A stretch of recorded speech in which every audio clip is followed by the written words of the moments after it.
Recording. Well, hello. Hello. We're here. We're back, baby. Yes. Today we have a guest speaker, and I'm so excited. His name is Wayne. Wayne, Mr. Quimby, will you please introduce yourself? Hey guys, my name is Wayne Quimby. I've just been doing neurolinguistics programming, hypnosis, and timeline therapy, as well as coaching and consulting. So we're going to talk about some of that today with Holly and Leanna. Yeah, we're going to get way into the woo-woo. Yeah. I think what I want to start with probably is for you to explain what those titles mean, because even I'm in the woo-woo, and some of that I'm like, I don't know what that means. What do you do? Yeah. What do you really, it's like asking your friend, what do you really do for work? Like, Yeah. do you even really know? Yeah. So basically, hypnosis, we're working with the unconscious mind, right? So a lot of people think that hypnosis is get up on stage and be made to act like a chicken or whatever, right? But typically most people that are getting on the stage, they're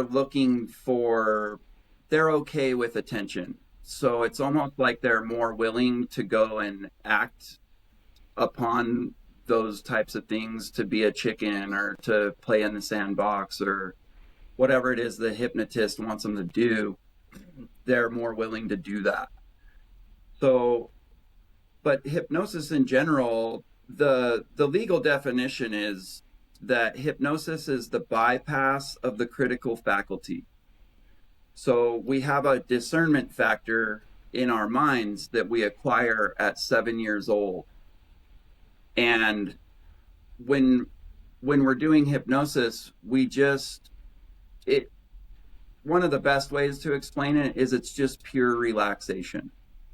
That's it.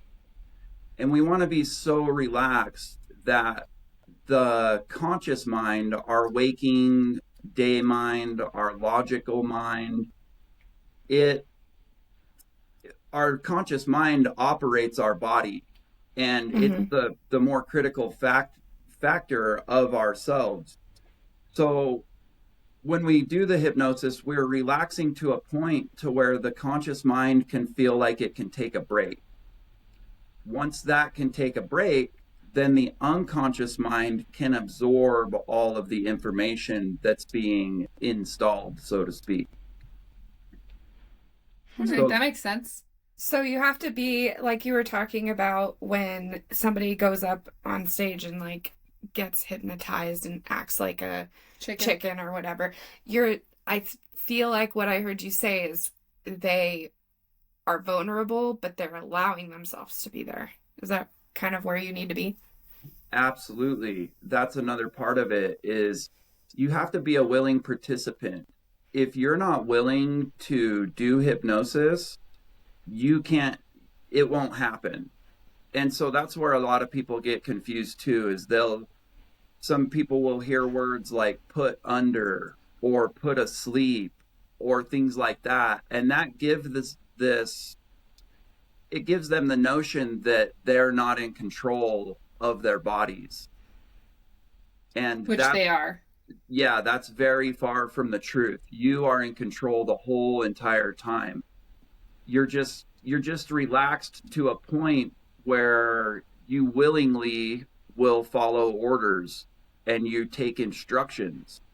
And so, like Leanna said, you have allowed yourself to be vulnerable enough and trust this person, whoever's doing the hypnosis, to install these things into your unconscious mind.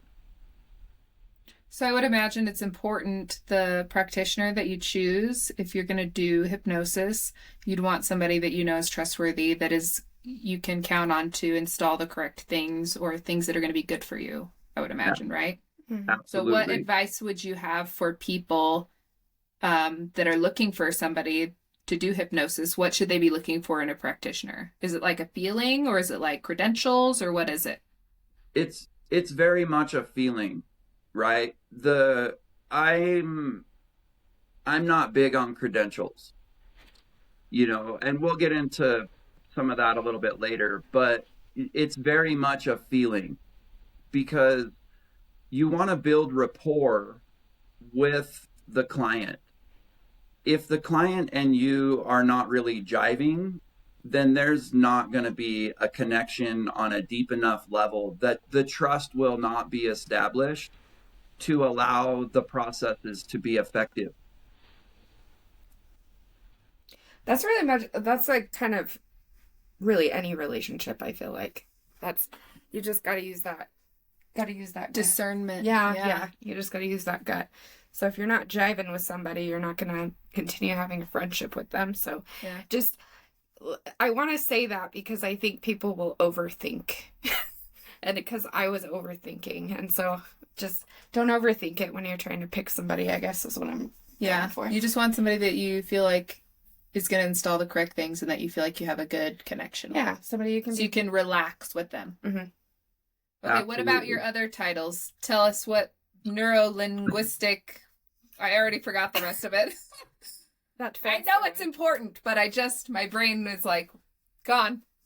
So it's more commonly referred to as NLP. So you will hear those types of words a lot in sales, marketing, things like that. And the reason for that is because it stands for Neurolinguistics programming, which the definition here I'll just kind of read. It's the nervous system, the mind, through which our experience is processed via the five senses. So visual, auditory, kinesthetic, which is feeling, olfactory, which is our smell, and then the gustatory is our sense of taste. And then there's also a auditory digital, which is referred to as self-talk. So that's the neuro part. Then obviously our linguistics is our language, the words that we're using. And then the programming portion is we're actually, all of the words that we use we're trying to be that. So one of the most important things and the easier way to say that is anything after I am, your body is attempting to create that and make it a reality. So it's very important the way we talk to ourselves.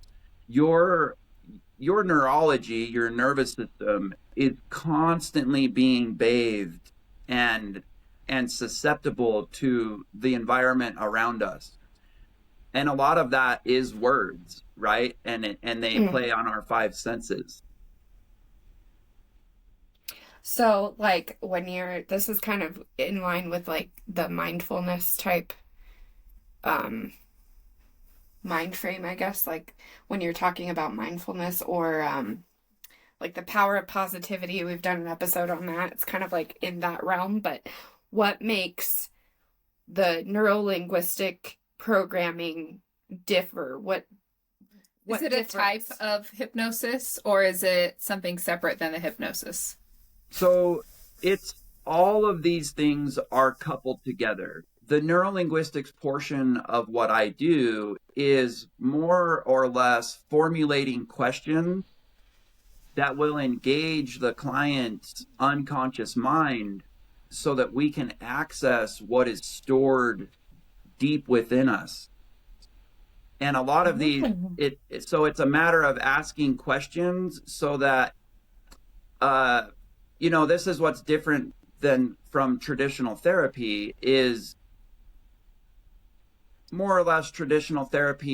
You'll go in there and talk to them and describe your problems and you'll kind of recap all these things and they'll just kind of try to address that specifically. Now, it's like surface level therapy is like surface level, and then the neurological linguistics is like the next step. Right. It's what's buried and stored deep within us. And So so, like therapy is what you consciously know to be true about your problems, and hypnosis and the NLP is what is underneath all of that, hidden away that we may not even be aware of. right. And so the traditional therapy will usually use questions like why things happened, which typically produce a reason. Where neurolinguistics programming, we're more geared to actionable, productive resolutions rather than just, it seems like whys and reasons go in circles. A why creates a reason, and you just keep getting the why, reason, why, reason. Whereas when you stop and ask the questions what and how, and things like what does this mean, it's basically questioning people in a way that they've never questioned themselves or been questioned. And they can be very simple. I'll give you 4 right now. And you can utilize these in any situation, and you will be blown away with the answers you get. I'm already excited. I know. I was kind of hoping you do some examples, because I'm like, I might be interested in this, honestly. Yeah. So this is called the Cartesian coordinates. And it's just 4 very simple questions. So let's say that you want to sell your business, but you're kind of attached to the money and the lifestyle. But maybe that lifestyle, the business is, it's a little more headache than you really want. But these are called double binds, where you kind of have golden handcuffs. It's like we're willing to suffer for the outcome of the thing, right? Like a lot of people, I think, in the economy, I just want to point this out, and I'm sorry to cut you off, but a lot of us in this economy right now are struggling between lifestyle and paycheck. And so I think this is going to help a lot of people. Very much so. And so these Cartesian coordinates, like I say, they're just 4 very simple questions. So you'll ask yourself, what would happen if I did sell the business, right? You would get your answer from that. Then there's, what would happen if I didn't, right? You get your answer. Then there's, what wouldn't happen if I did? You get your answer. And then I've never asked myself that. I'm like thinking about it. I'm already planning my journaling process tomorrow. And then what wouldn't happen if you didn't? So that's a 4-way view of looking at this issue that you're having. I feel like it could apply to anything too, like Anything. a job, or like you're having problems with a friendship or a relationship, or you're thinking about moving, or you're trying to make a decision about your kids, like having that plotted out and being able to look at it from all those different angles, I feel like would be really helpful. Yeah, I'm going to definitely take that knowledge, because I think both of us were talking about this last week, where we're kind of at this like path.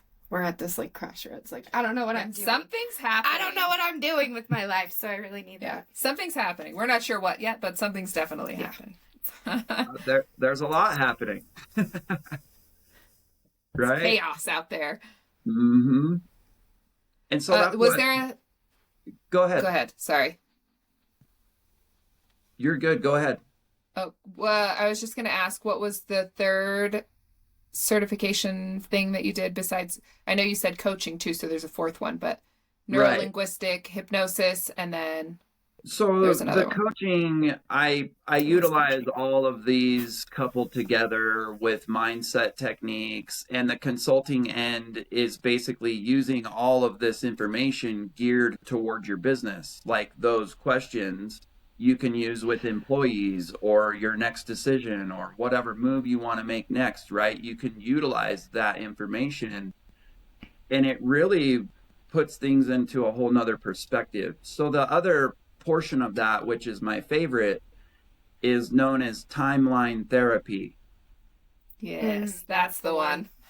Yeah. So, like I say, these are all coupled together, and I have programs where all of these tools are used, and the results that I'm seeing are just phenomenal.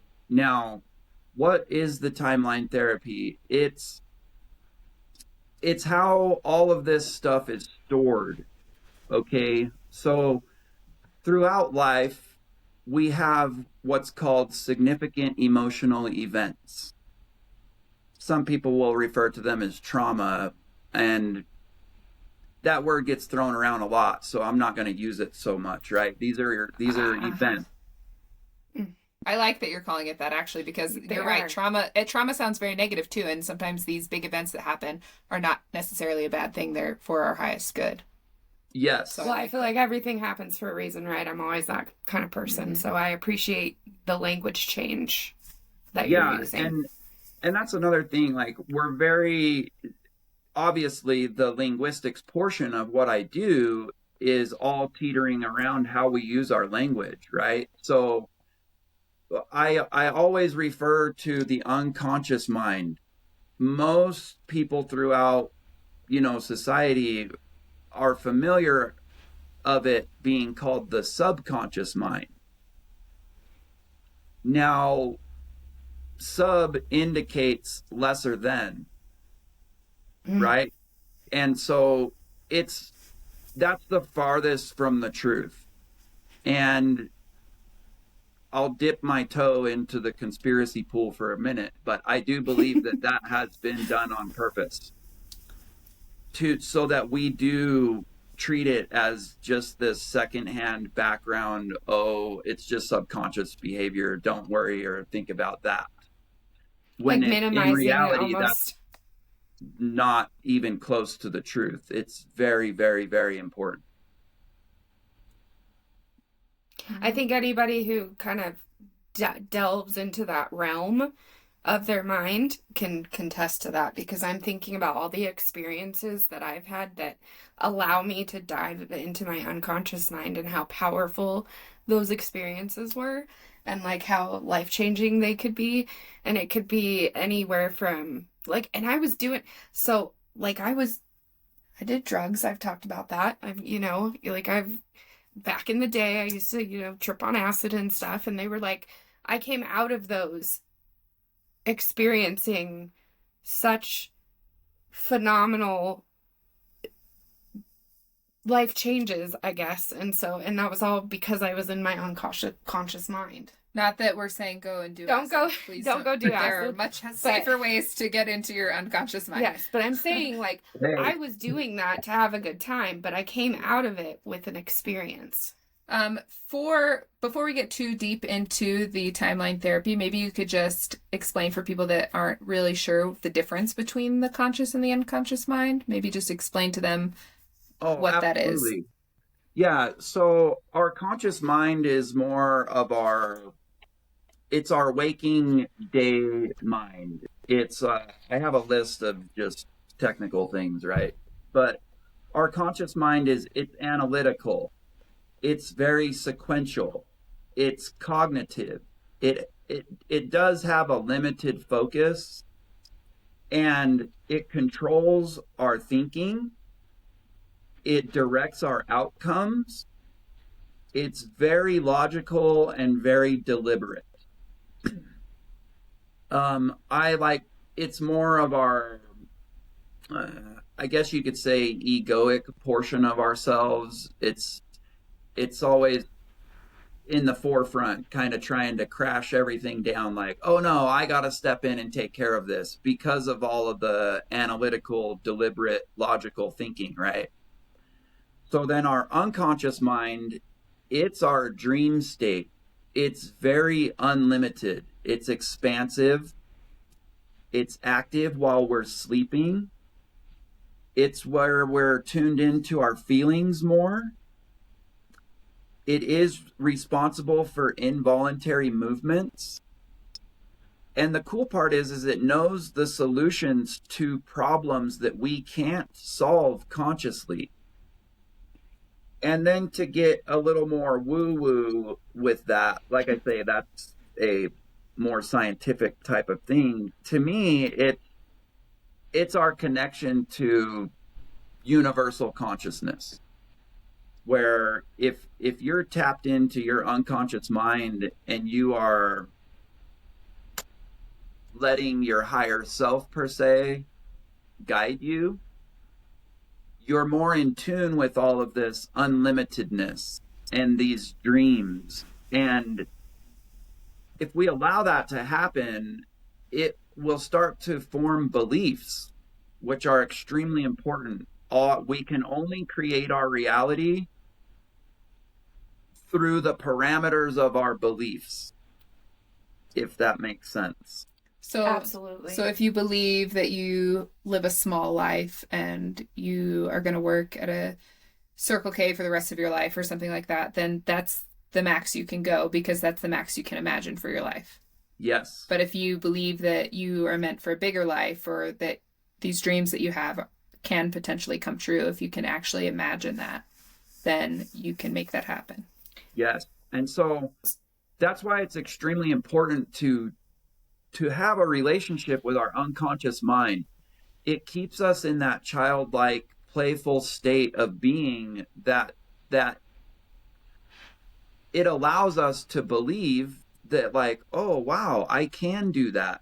Whereas society's pretty geared to this, our logical conscious minds, like, go to work 9 to 5, do your thing. Like, you have to do all this rigid lifestyle to get anywhere.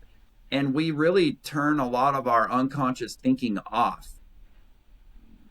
And that's where I say it's more of an egoic thing that kind of steps in and takes over it. The conscious mind is kind of a fun killer, right? It's very, we got to do this, we got to do that. Oh, you can't go to the lake today, you got to go to work, right? Like things like Which, that. I mean, we need that part. Absolutely, we do. A society would crumble if we didn't have that. But yeah. I see what you're saying with the power of the unconscious mind. I've been reading this book called Living in the Light by something Gawain something. Anyways, she talks about how if you can get in touch with your inner knowing, like your gut, your intuition, which is also, I would imagine, your part of the unconscious mind, that it's like a magic pathway to where you're supposed to be. And everybody has this, and it's so bizarre to me that people don't know this. Like, you literally have a gateway to talk to God or the universe or however you want to think about it. Like, you're praying for a sign, you're praying that, please just show me the way, when all you have to do is tune inward to yourself, and that's where the answer is going to be. Yeah. And it's like magic, like it's there. 100%. Yep. And so that's why I'm really glad that I was really excited to do this with you guys, because I think that this information needs to be blasted all over the world, and we do need to be doing more of this type of thinking and activity, right? Like this type of thing is why meditation is so important, is because you're literally developing that connection to your unconscious mind. I mean, meditation, you want to get into a relaxed state and think about nothing, right? Well, that's the whole point, is you're kind of clearing that logical conscious side of ourselves, so that's why all this beautiful things happen in meditation, is because we have kind of given the conscious mind a break, and all of what you just said can begin to happen. That connection to something greater, that intuition, all of those knowings that we instinctively have, but our egoic conscious mind seems to talk us out of it, or babble all the time so we can't hear it. Yes. The loudness absolutely. Of that thing. Yes. So for people that don't meditate, or people that have tried to meditate and they can't seem to quiet their mind, what advice would you give them for getting in touch with that, or learning how to meditate to quiet the mind so that they can get out of their own way? I'm a gigantic advocate of journaling. The reason being is that I mean, the way I think about it is that if our conscious mind is kind of piloting our physical mechanism, if you're writing, then the conscious mind is doing a job, meaning it's occupied. So what else is coming in? It can be more unconscious. That's why there are things like automatic writing that's very powerful tools where you've just gotten out of the way and you just let a steady stream of consciousness just flow through you. That reminds me of The Morning Pages by Julia Cameron, and I think you have this book too. We've talked about it before, but you sort of just write and like mind dump everything that's in your brain. And as you do that, things come up that you wouldn't realize were going to come up. Yeah. So I'm a list maker, and I feel like now I'm correlating that, because if I make a list like at work or like of what I need to do, it's taking that away and it's making it easier for me to perform the tasks and not be so overwhelmed with it. Well, and I bet things come up on your list that you didn't realize you needed to do, but when you're making the list, like all of a sudden you're like, oh, I should do that. Oh, maybe I should do that. Well, like things come up as you're kind of just diving into that automatic flow of writing the things down. And then like I get like my conscious mind gets so stressed out with all the things I have to do. But then when I write it out and when I write it out and then I go to do them, it's not that bad. Well, that's because your brain, you're acknowledging the things that your brain's trying to shout at you. Like, hey, you have to do this. Don't forget this. And if you can just write it down, it's like saying, okay, I hear you. Yeah. And the thought can kind of like get out of the way. Yeah. And then I can ease into the task without feeling so overwhelmed. I think it just takes that conscious away. Sorry. But yeah, no, I'm a huge fan of The Artist's Way, that book that you had mentioned. And when I was doing that myself, I noticed that when we get up in the morning, our minds are incredible, right? Like we are taking in 11 million bits per second of information. And so it's like when we get up in the morning, everything just fires up, right? Like our thought bubble is like immediately. And what I found is that if you get into your room first thing in the morning and you write all of that down, you've kind of just emptied out all of that logic, critical thinking onto your paper, meaning you're not packing it around in your mind all day, and you are a little more tuned in with your unconscious mind. It allows the conscious mind to take a break because you've processed everything. It's like you write it down, and the conscious mind is like, oh, okay, you acknowledge that. We don't have to carry it around in our head all day anymore. And at the same time, you have almost given a command to the unconscious mind to keep track of that for you. That's the beauty of it. You can start to program yourself to do things so that you're not stressed out about them. That is the power of hypnosis, is that the unconscious mind will take over through our day-to-day life and take the actions necessary to achieve what it's downloaded with. If so that it's makes like sense. the two parts of your mind are working together, like the subconscious or the unconscious and the conscious. So yes, very much so. And when you're not working together, you're disintegrated. You're not having integration. So it's like your conscious mind is pulling one way. We got to do all this work analytical. And then our unconscious mind is like, no, we want to play and create and be adventurous. And if you don't wrangle those two up and do integration work to make sure that they're both after the same goals, then you will experience lots of chaos because you're so divided. So some of the culture that we talk about in today's working society, the word that's always mentioned is burnout. So could burnout be a repercussion to not having your conscious and unconscious mind aligned. Absolutely. I would say so, because we begin to be more dominant. And the cool part about this is that this is in religious books. This is all over the place. So as far as the artist way, because you're familiar with that, the artist mind is the unconscious mind. The logic mind it's the conscious mind. And you'll start to see this male, female, positive, negative, sun, moon. And when you start to see that all of this, in my opinion, is referring to our minds, these things come out and speak to you in a whole different language. Because all of it, that's the way I see everything now. There's just the conscious, unconscious. When those two are integrated and working together, you've almost activated this superpower that allows the higher self to come in and then work through all of it. And in my eyes, that's the Trinity. Mm-hmm. To circle back to the meditation thing.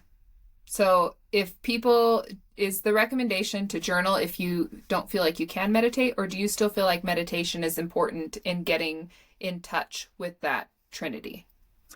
I feel like meditation is extremely important. Journaling is just a tool. Like all of these modalities in the woo-woo per se are attempting to do integration work and get us in touch with our unconscious mind, like shamanic journeys, sound therapy, breath work, tapping, ecstatic dance. Like those are all ways that we are suspending the logical mind for a time so that we can be tuned in to a higher part of ourselves.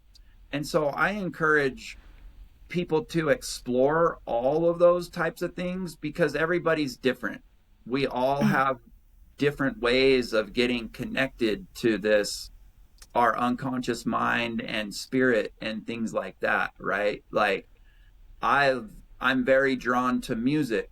I love music. It moves me and it gets me in this like a flow state where you are, in my opinion, more tapped into your unconscious mind.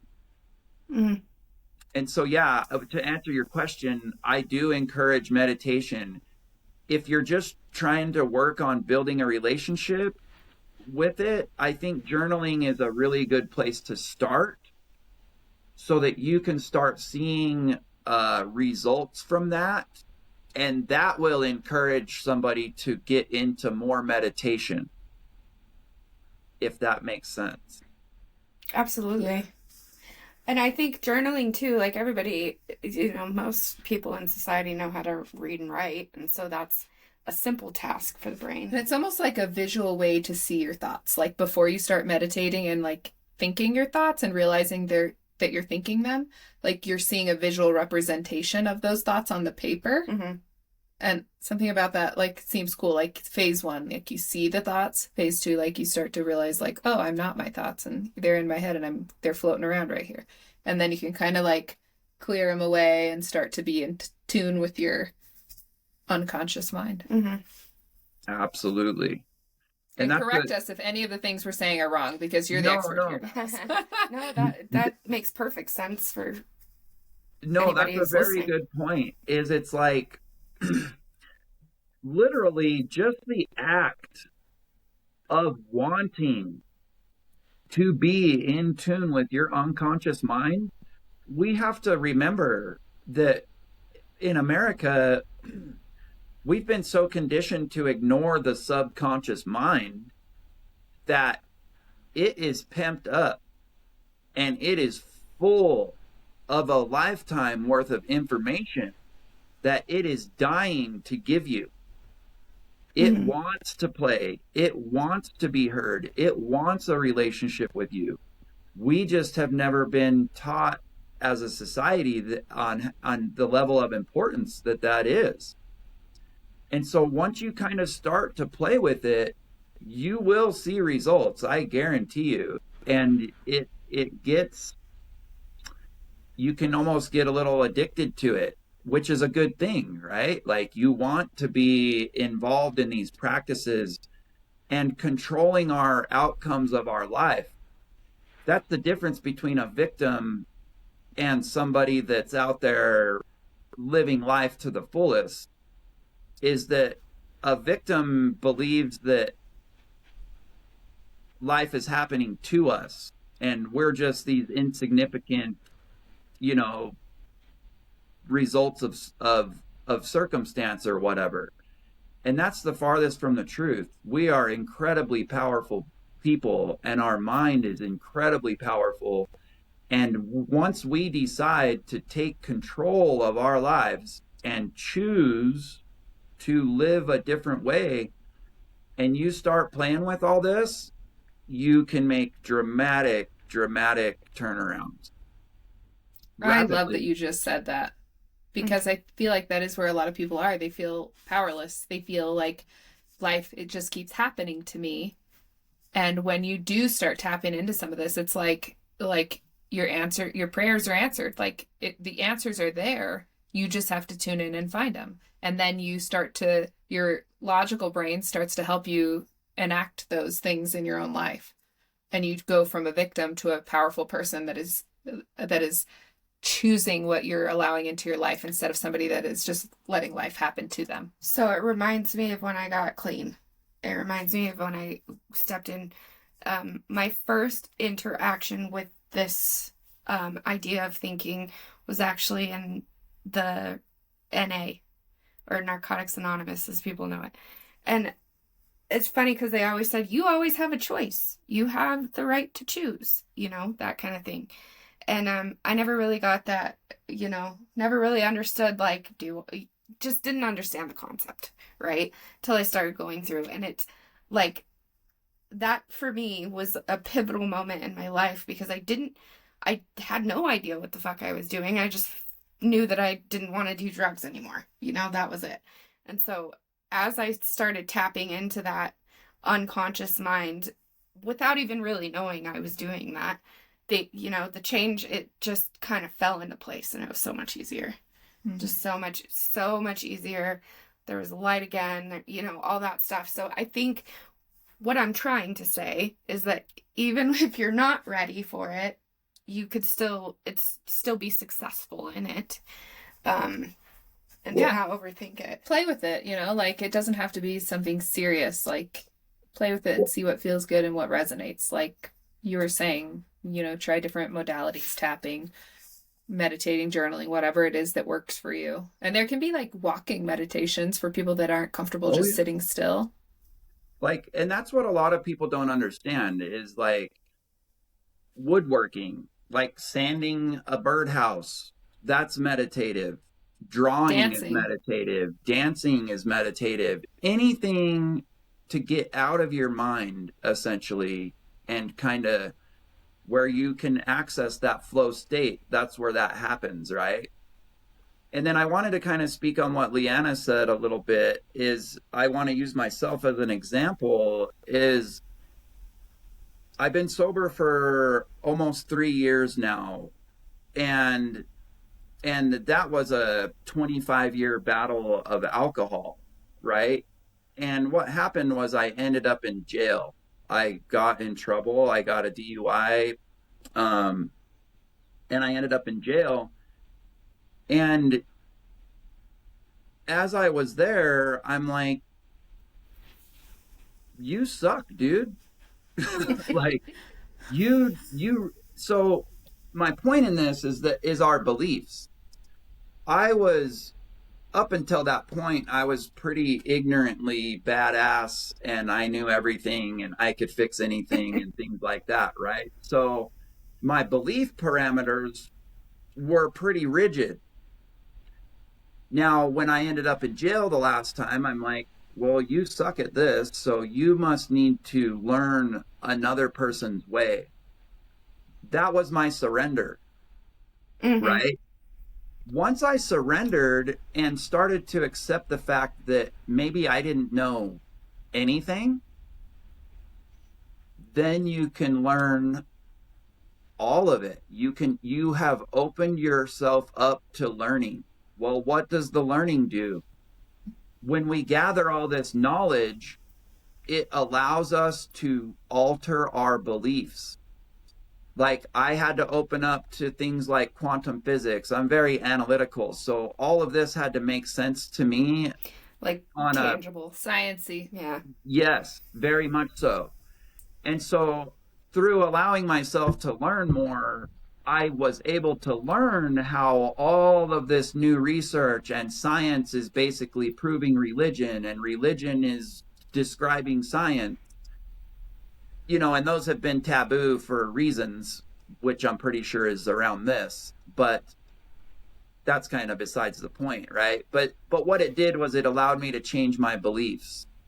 And that was what was the most important thing, was starting to actually believe that if I did these things, I could change my life and be a different person. Mm-hmm. With before that, I couldn't believe it because I wasn't open to the information that would allow me to have the belief or the faith, I guess you could say, in these actually working. I want to just touch on two things you said. The first being that you have to admit that you don't know anything before you learn anything. Like, we're all out there seeking all this knowledge, thinking that we're learning things, but it's not until we realize that we don't actually know anything that the knowledge actually comes to us, which I just find so topsy-turvy. Yeah. Well, you always said, like, we talked about vulnerability earlier, and that's part of, like, I think getting clean is, like you said, surrender, and then vulnerability comes directly after that. And we always look at those two things as negatives. And it's like you had mentioned this with something similar, which it's far from the truth.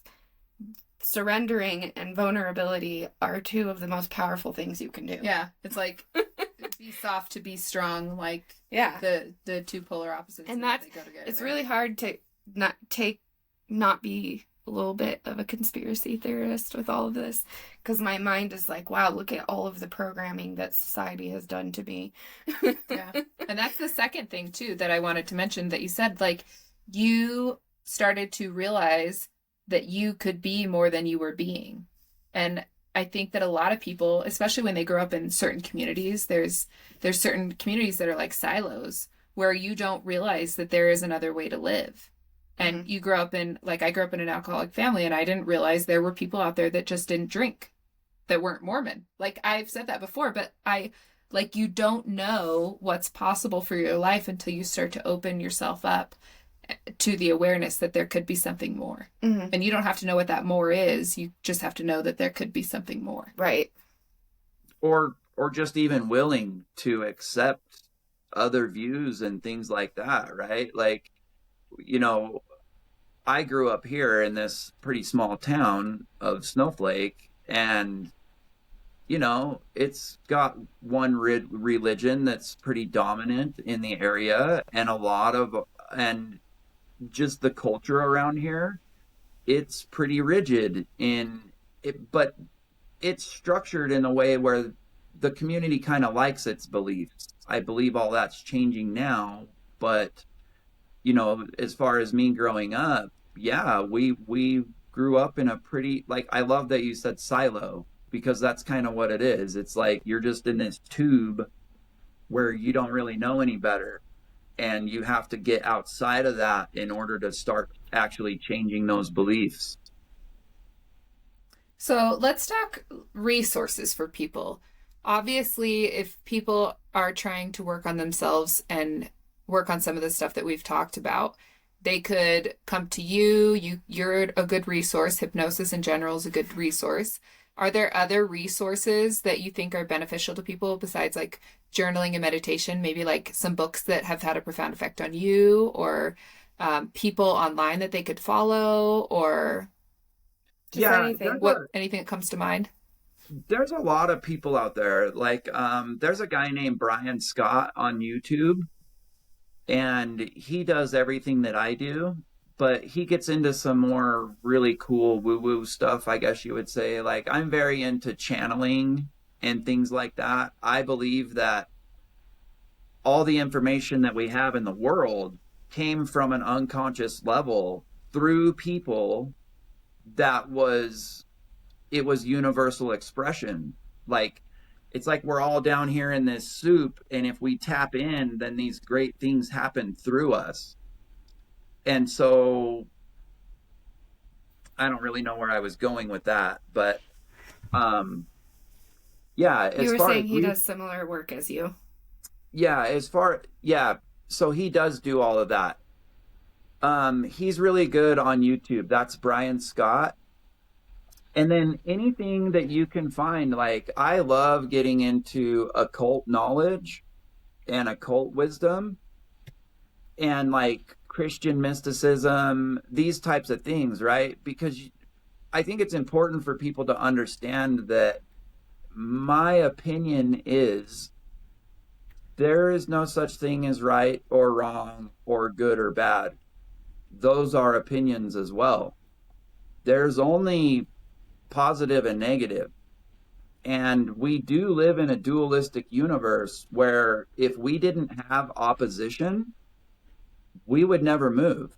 We would remain stagnant. Mm-hmm. We have to have opposition. So I think it's wise for people to change their perception around life and start to understand that it's happening for us and not there's a reason. Mm-hmm. And if we flip our perception to, oh, all of this is happening for me to be a better person or show me a better way or learn another lesson, we're just here to learn. And if we're just here to learn and we're not learning the lessons, then we usually are being very conflicted because we're not moving forward in life in our evolution.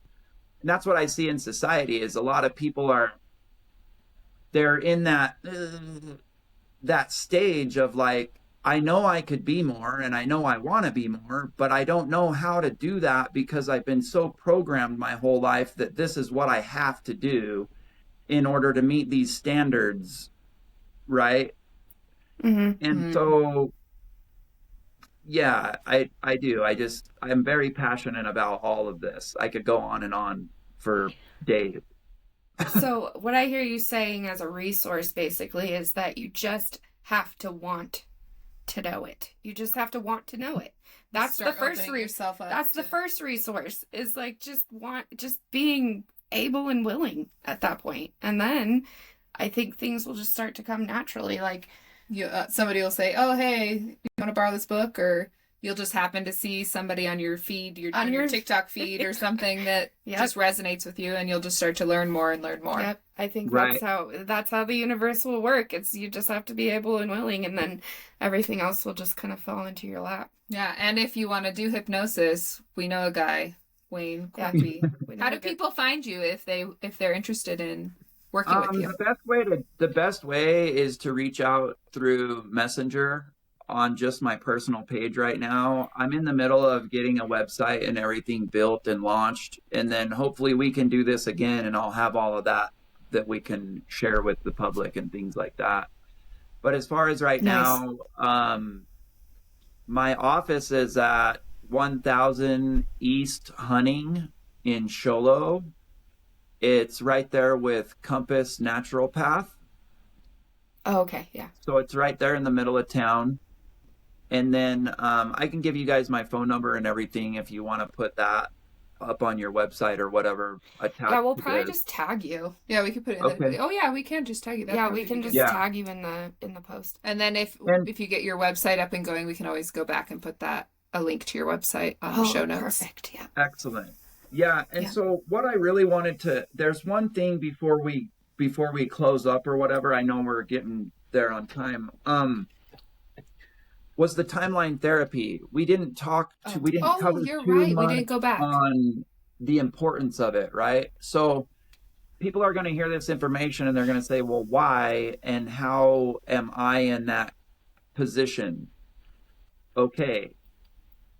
All of these significant emotional events that happen throughout of our life, like I say, we have been programmed to believe that those are unfortunate events that have happened to us.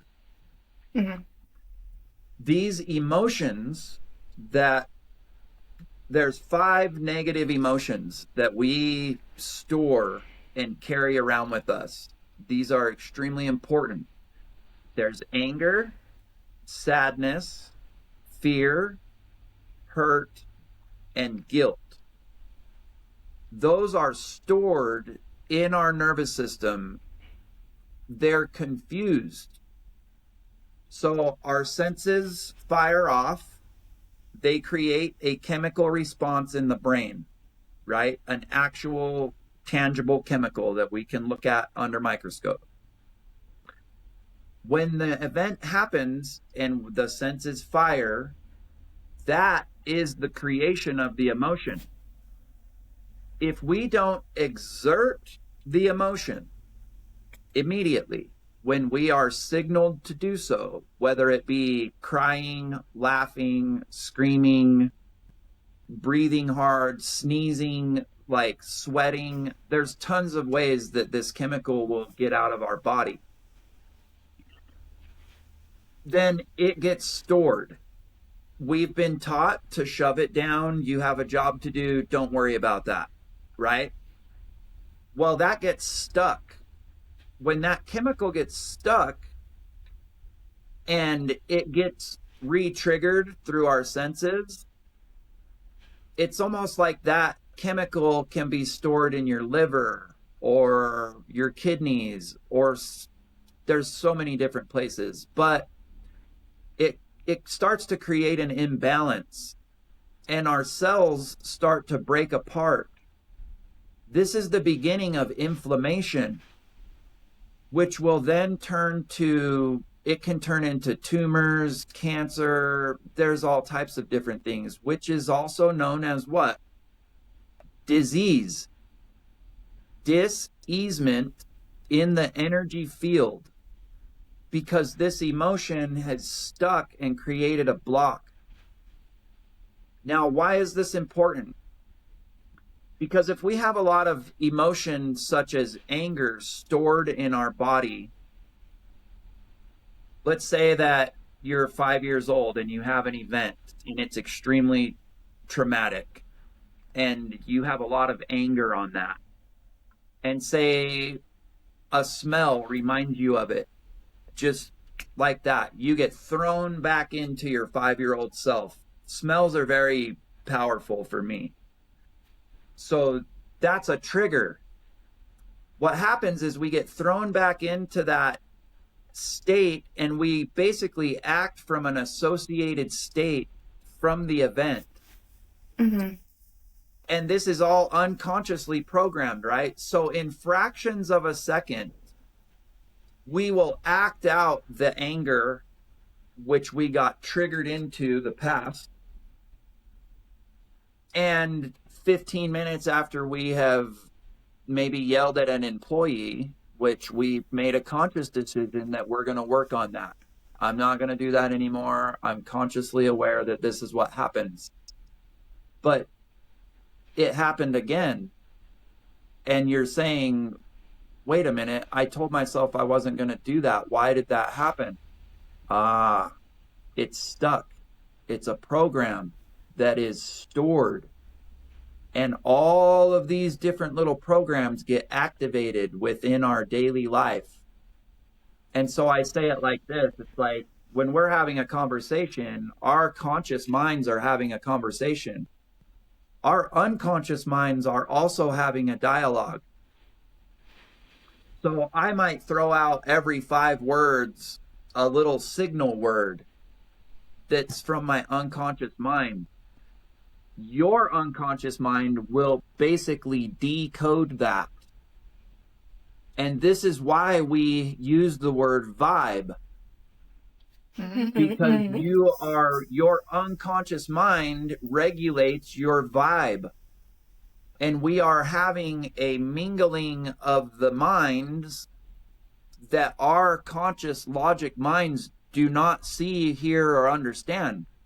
It's an unconscious, vibratory, silent, like I say, vibe that you feel from people when you know that they're not telling you the truth, or you know that they're holding back. It may not be spoken of, but you know that there's something going on. And that's why we use the word vibe. Oh, he gives me a weird vibe. It's We were because just our talking about unconscious this. minds have this language. And essentially, if you're not cleaning up and doing shadow work per se to gather these learnings from your past and leave some things behind, you are carrying around a lot of programs that people are, and like I say, it's like you make a decision to not eat a donut, and next thing you know, you're eating donuts.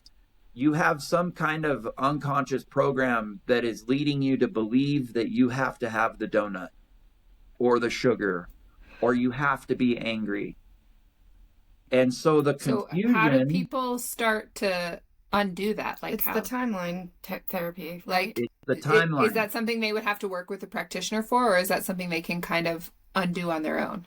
You're going to want to do it with a practitioner. You can do some things on your own through meditative experiences, right? The emotion is stuck because it had a job for you to exert the emotion. When we didn't do that, the emotion is confused. It still has a job to do.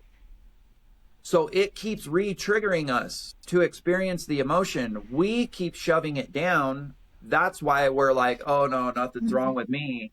And we keep having the conflicts in our life. No matter what, we just keep having the conflict because we are still carrying a confused emotion around.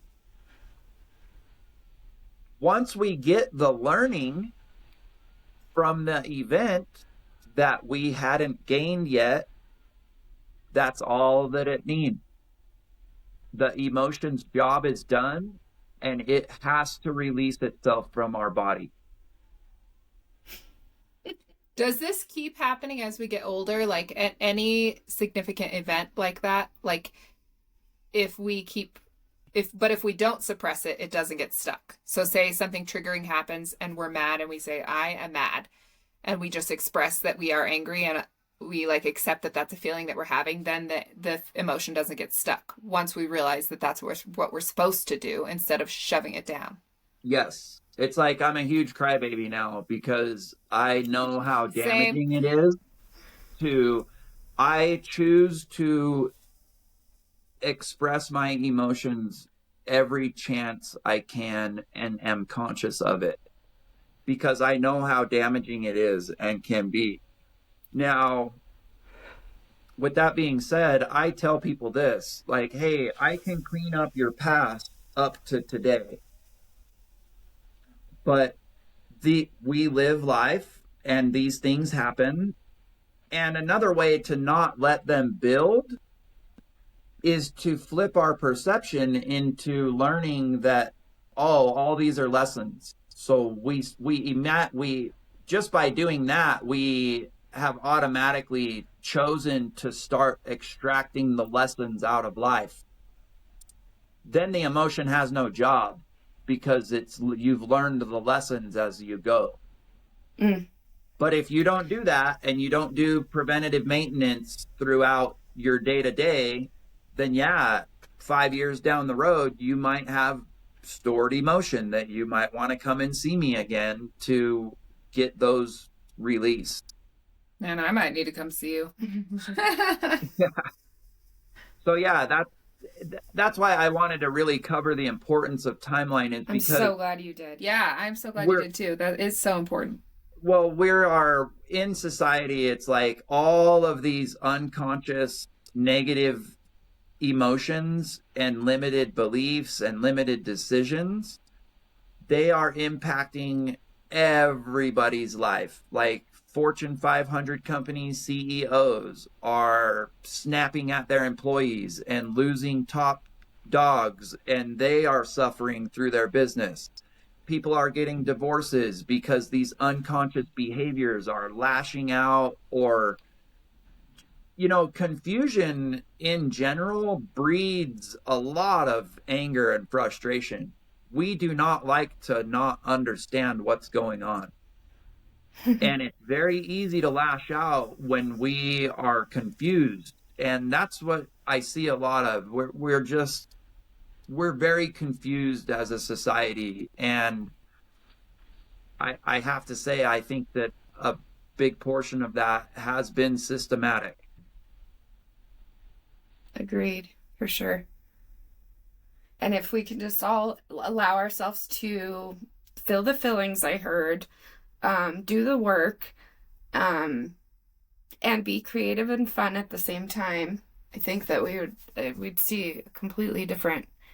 Yeah, get still, tune into what your body's saying, like your thoughts, your intuition, and also how am I feeling right now? Mm-hmm. And allowing yourself to feel what it is you're feeling. Mm-hmm. And then working with somebody smarter than you, like Wayne Quimby, that can help you kind of get some of these things that are unstuck. You're going to feel better physically, mentally, spiritually. Mm-hmm.